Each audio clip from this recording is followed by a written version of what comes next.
Hello and a very warm welcome back to my dear listeners. This is your host Sharmishta and I am back with the final episode of the Game of Illusions and a shocking revelation of identical faces. Mr. Iyer was still staring, his eyes wide. Kiriti smiled. Yes, Mr. Iyer, they look exactly alike. And as I said, he is Torun Basu, an actor and a theatre director. And oh yes, their right hands. Both of them are pretending that their right hands are immobile. The truth is, neither of their right hands are so. What? Shashwata could not believe his ears. You mean, Kiriti, they are lying? Yes, they are. The real Aniruddha was anyways a good actor since our college days, so it wasn't difficult for him at all to pretend about an injured right arm. But our Torun here, Kiriti, was cut short as Aniruddha leaped up from his chair and jumped at Torun. You scoundrel! You have given everything away! I will kill you! Both fell to the floor, grappling with each other. But it took just a few minutes for Sergeant Smith and Shashwata to separate them. Shashwata and the sergeant then forced them down on 2 chairs. Kiriti looked at Torun.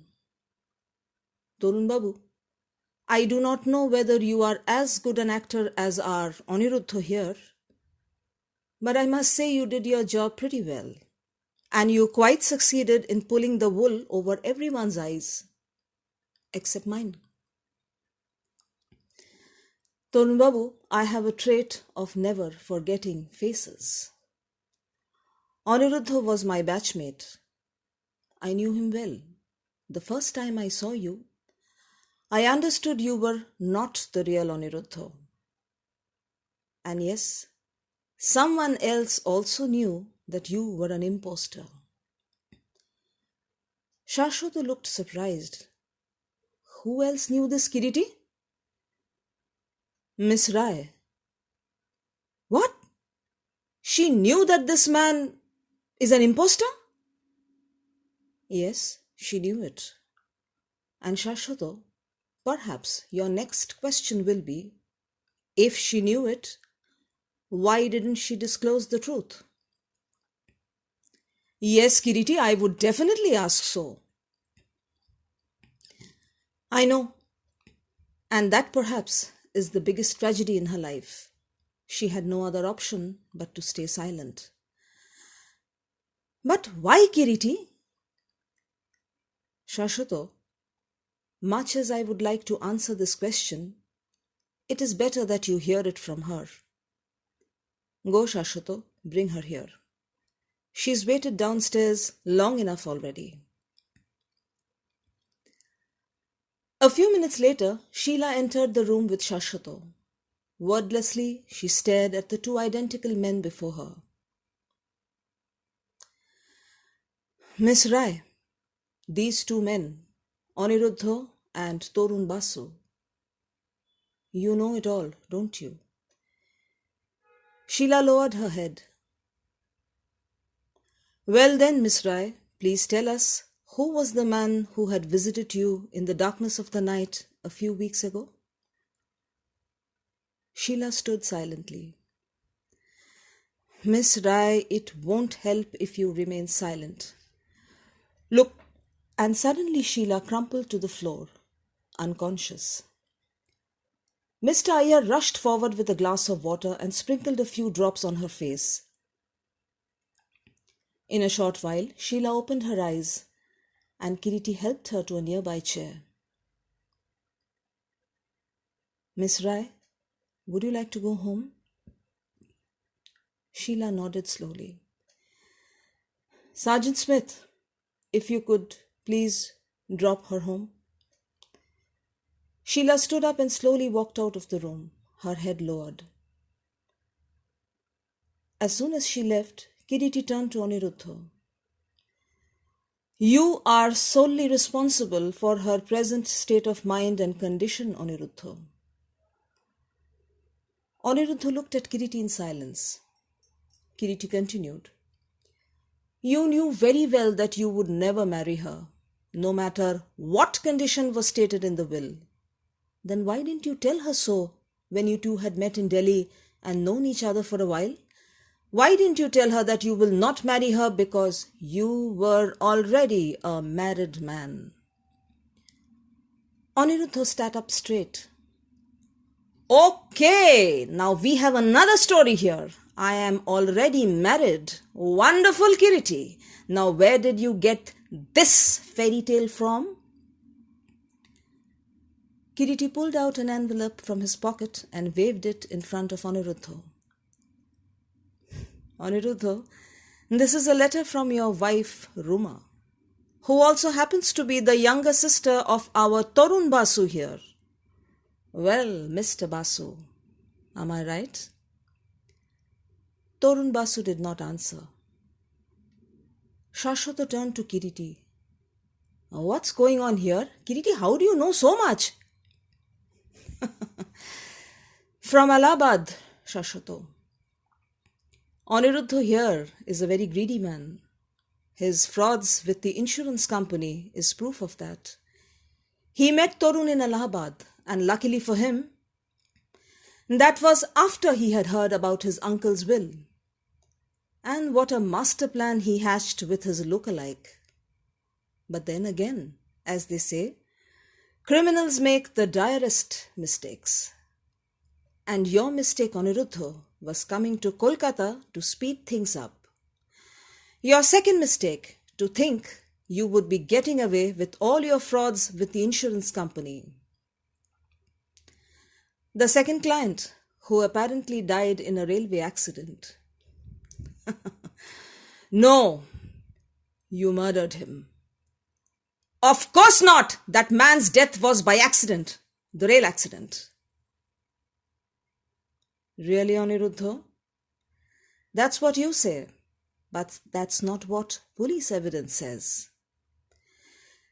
Anyways, Shashwata, you know what to do. Aniruddha was led away by Sergeant Smith. Torun got up and quietly left the room. Shashwata looked at Kiriti. Was it the right move to let Torun go? I mean, he was a willing participant in this fraud, crime, whatever we may call it. No, Shashwata. Aniruddha, Sheila, Torun. And then there is that invisible form I'm still looking for. Still looking for? You mean this is not over yet? No. Now let's go back to the mansion, Shashwata. I have a strong feeling that tonight the curtains will come down on this game of illusions. Really, Kiriti? Yes, and we shall get to see the real face behind all these illusions. That night, Kiriti was in his room when the servant entered. When will you have your dinner, Dada? No, Ramcharan, no dinner for me tonight. What about Aniruddha Babu and Sheila? No, Sheila Didi will not have any dinner and Aniruddha Babu has not returned yet. After Ramcharan left, Kiriti frowned. So Torun hadn't returned. Did I then make a wrong move? No. Torun has to come back. He must. Otherwise, we will never know the truth. Aniruddha must have made a pact with Torun. I have to know what that pact was. Torun has to come back. Kiriti began pacing about his room, restless. It was all about timing. He had instructed Shashwata to reach the mansion by 11 tonight. Shashwata would station himself in the garden somewhere. While Kiriti was still pacing about his room, and Shashwata hadn't reached yet, a shadowy figure wrapped in a shawl slipped into the mansion via the small gate at the back of the garden. Kiriti looked at his watch. 10:45 already. He decided to go downstairs. Shashwata would be coming soon. It was a little past 11 when Shashwata quietly came and stood beside Kiriti in a dark corner of the garden. Kiriti, no one has turned up yet? No, Shashwata, and this is what is worrying me. Torun should have been here by now. In the meanwhile, the shadowy figure that had entered the house was standing in front of Sheila. So, Sheila, it all ends here. Now be a good girl and go to Norohari Babu's room. Here's the key to the chest. Go and get me those jewels. No. Sheila's voice was ice cold. No? What do you mean, no? I will not give you those jewels. They don't belong to you. And neither to Aniruddha or Torun.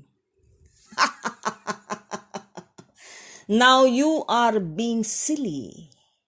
Get me those jewels, otherwise I shall tell the police your secret, Sheila. Or may I call you Nurse Maloti? Shall I tell the police how you murdered Norohari Babu?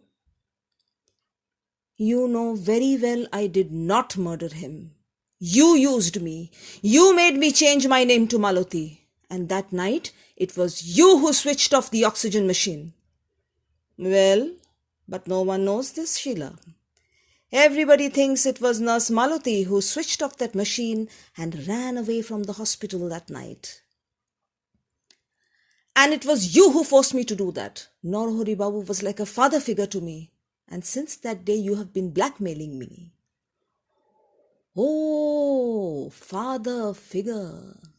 Sentimental, eh? Now shut up and go get those jewels or I will call the police. In the meanwhile, Kiriti and Shashwata were still waiting in the garden. Kiriti looked at his radium dial. It was way past 11:30. He frowned. Something has gone wrong. Shashwata, let's go near the main gate. Your men are still around there, isn't it? Yes, of course they are. Then let's go and talk to them. If they saw Torun lurking anywhere near the house or anything like that, or that's somebody who I am waiting for. Kiriti and Shashwata made their way to the main gate. The two police constables stationed near it had seen no one. Kiriti was lost in his thoughts when suddenly it rang out quite clear in the stillness of the night. Shashwata looked at Kiriti. Did you hear that? A gunshot! Kiriti nodded. Let's go, Shashwata. It came from inside the house. Come on, quick! They rushed to the front door and pushing it open, rushed up the stairs. Quick, Shashwata, Sheila's room! Kiriti raced down the corridor. Shashwata ran behind him, struggling to keep pace. Physical agility had never been Shashwata's strong point. Kiriti reached Sheila's door and threw it open. A man was lying face down on the floor in a pool of blood. Sheila was nowhere to be seen. My God, Kiriti, who's this? The mastermind behind this game, Shashwata. See for yourself. Shashwata hurried forward and turned the man on his back. His eyes widened. He? Yes, Shashwata. Solicitor Pratap Guha. The mastermind. You knew Kiriti? Yes, Shashwata, his partner at the firm. I got all the information from him. But Pratap Guha is dead, Kiriti. Yes, shot through the heart, clean. I guess this is Miss Rai's doing. I will put out an alert for her. She has escaped, but she won't go far. We'll arrest her. No, Shashwata. Let her go. What? Are you serious? She has murdered a man. I know. But you don't know what may have driven her to kill him. She has been a victim of his blackmail since quite some time now. He used her for his motives. In fact, why him? Aniruddha played with her emotions. Torun wasn't any better. Miss Rai is not a criminal, Shashwata. Let her go. It was well past his dinner time as Shashwato sat reading the last page of Sheila's letter to Kiriti. And so, Kiriti Babu, would you really call me a criminal? I was only protecting the wealth of that man who had been like a father figure to me, in spite of my mother never respecting the fact that he loved her unto death. Pratap Guha was a cunning man. He used Aniruddha, Torun, and me as pawns. And me? He threatened me over a crime I never committed. Had I not given him the jewels that night, he perhaps would have used some other means to take it. I couldn't let that happen. I shot him, and I have no regrets. The law will label me a criminal. But what about you, Kiriti Babu? Will you too call me a murderer? Shashwato folded the letter and sighed. Thank you, my dear listeners, for joining me in another of Kiriti's adventures. He will be back soon, I promise, and I will be returning with a brand new story. Stay tuned for the trailer. Till then,